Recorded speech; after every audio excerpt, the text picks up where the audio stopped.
guys and gals, welcome back to Garage Gear. I'm JB, giving you the best tips and tricks to survive life in and out of the garage. And remember, if you're feeling the vibe and you want to be part of the tribe, subscribe. I bought this 1971 ARIENS SNO-THRO for $100 on Craigslist. And in the last video, I removed the old Tecumseh to make room for the new Predator 212cc engine. In this video, we're mounting the new engine and repowering this old snowblower to send snow back to the clouds. Let's mount this engine.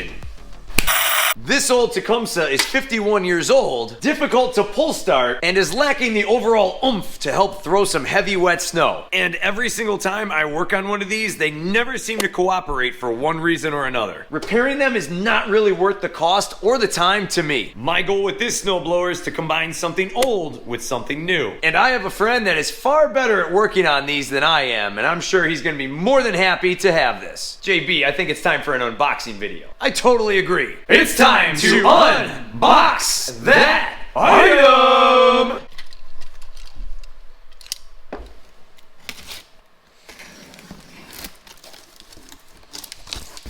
Here we have our owner's manual and safety instructions, our handy dandy spark plug tool. I love these. For some reason, I can never get enough of them. I use these quite often. Thanks, Predator, for including one of these.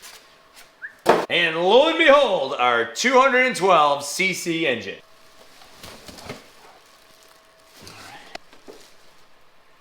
Peel this bag off here.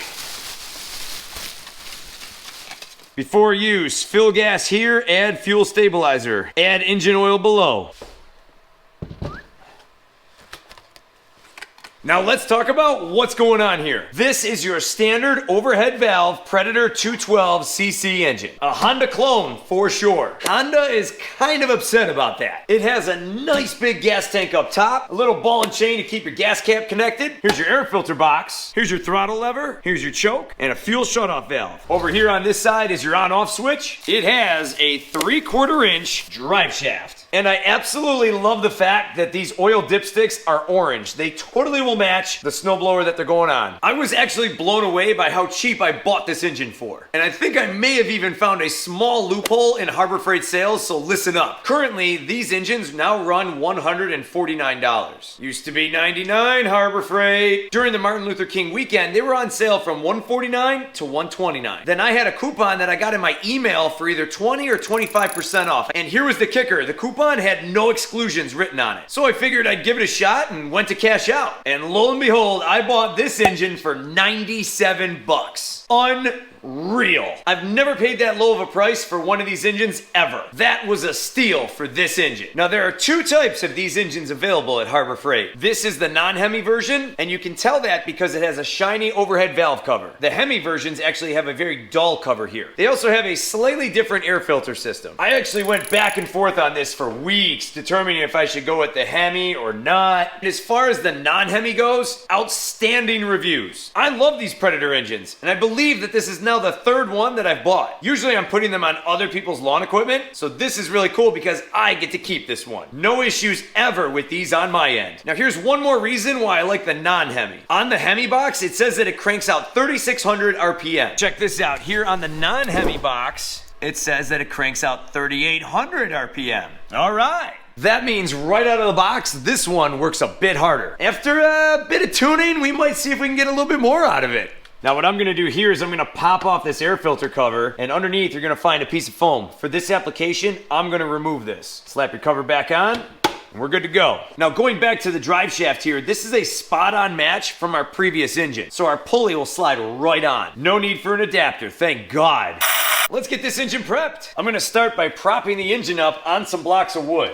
I'm gonna let the engine overhang off the wood just a little bit and slide a pan underneath. Then from here, I'm gonna take a pencil and prop it under one end just to give it a little bit of an angle. Next, I'm gonna take my 10mm socket, and yes, I do have quite a few of these, believe it or not, on a ratchet and loosen up the bolt.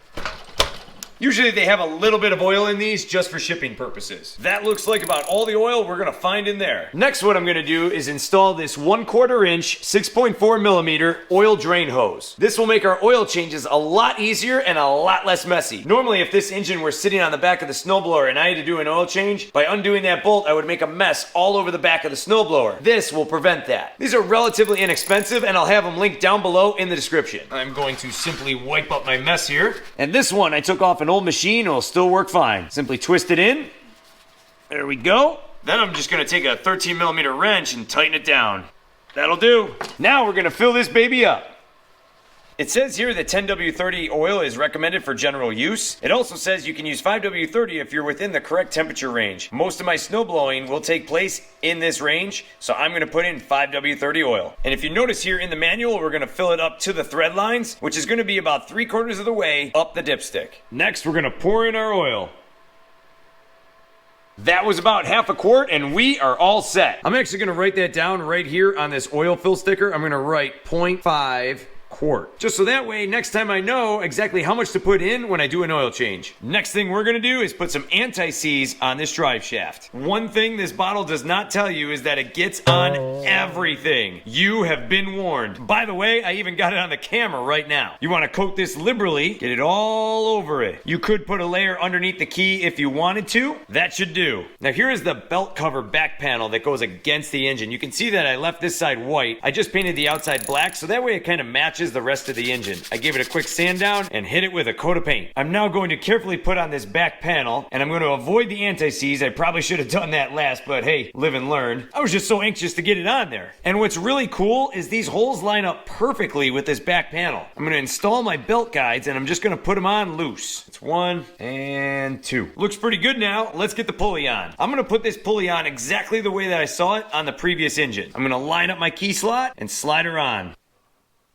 And on she goes. And now I'm just gonna wipe off any excess from behind. Now I will put in the Allen key screws when I'm done because I wanna make sure that I have the pulley in the exact spot that I want it, and I can always still push it forward or backward with those bolts out. Once I got the pulley where I want it, they're going in. Lastly, I'm installing an hour meter. This hour meter is a bit larger, but it allows me to clearly see the hours and the RPMs on it. That'll be important for a later video. I'm going to mount it here to the air filter box and run the wire around to the spark plug.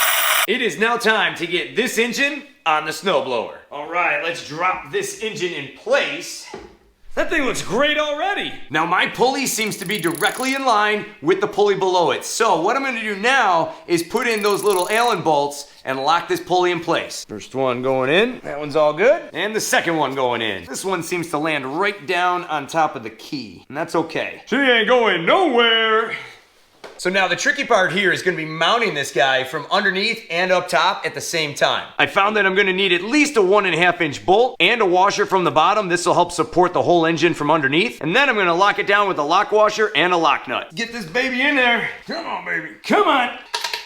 Almost. Come on, work with me. Almost there. There we go. Pop on our lock washer and our lock nut. All right, one in, and what I'm gonna do is just leave it loose for now so I can get the other ones in and position this engine exactly where I want it. Jeez Louise, these guys are tough to get in. Number 2 is now up. Time to go do the other side. Got that one through, we're gonna lock it down. And there's the other one. I'll lock her down. Check this out, let me show you what we're looking at underneath here. All those transmission components, you gotta get around all that stuff. Little tricky, but if you use an extension, you'll do just fine. Now let's tighten them down. Last one. Now that this engine is fully bolted on and not going anywhere, now what I'm gonna do is adjust my belt guides. So from here, the belt is in a loose position. I'm gonna put the belt guides right up to it. Simply tighten them down from there. That should do. Good. The belt guide's not touching, but it's very close. Same thing on the other side, just get it where you want it and tighten it down. Looks good to me. Don't forget to reinstall the belly pan and tighten her down. So now I reinstalled the chute crank. What I had to do is I had to actually lower it because this valve cover head is in the way. In order to do that, I had to actually slide over the worm gear with a little piece of metal. A friend of mine is a welder. He took a 2.5 inch piece of metal by 3/4 inches wide and drilled 3/8 inch holes along it. It probably would have been better with a slot through the middle, but this worked just fine. The bar now cleanly runs right underneath the valve cover. From there, I had to get a longer eye bolt and then drill a hole through the handlebars at a lower position so that way I could crank this handle without hitting this metal bar right here. That other hole is a whoops. Had to go a little lower to make it work. Perhaps I could take a longer eye bolt and stick it out here and really get the handle way far away. That's another project for another day. It is now time to get this engine started. We're gonna fill it up with some ethanol-free gas, put it by the end of the garage. Let's give this thing some pulls and get it started. Here we go. Engine is now on. Throttle is up. Choke is on. Fuel is on. Let's give it a pull. It's probably going to take a couple. Let's see what it does. Ha! First pull.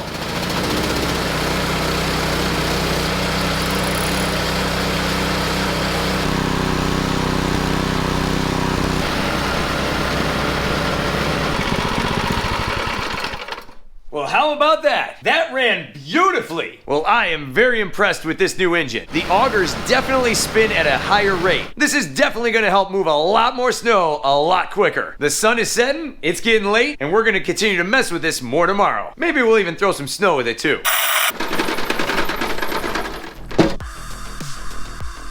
Now with that new belt, I may have to adjust that tensioner, but let's get down to throwing some snow. Just to give you an idea of what we got going on here, this is excellent snow for a snowball fight.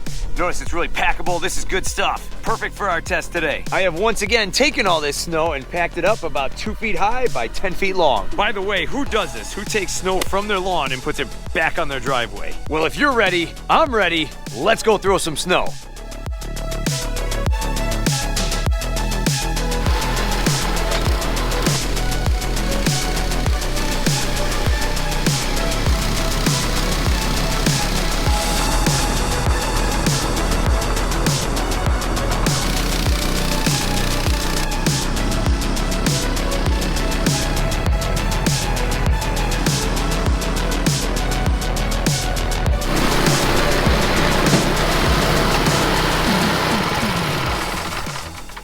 Here is the engine running with the previous engine on it. And now here is the new Predator engine running, and you can now see that the augers and impellers are spinning a lot faster right out of the box.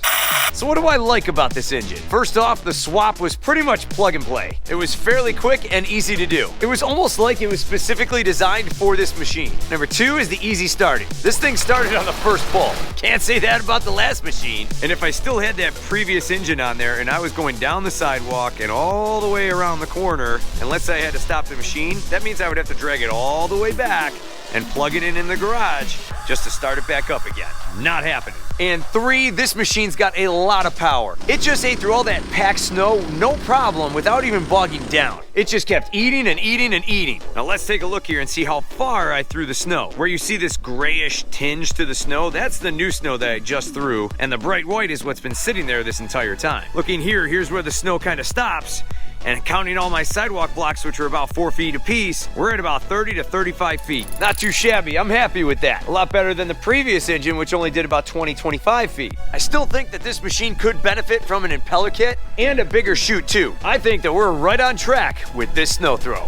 If you enjoyed this video, give me one of these. If you're interested in some garage gear, check out my links down below in the description. For more cool garage gear content, check out my links right here. Thanks so much for watching, and I'll see you in the garage.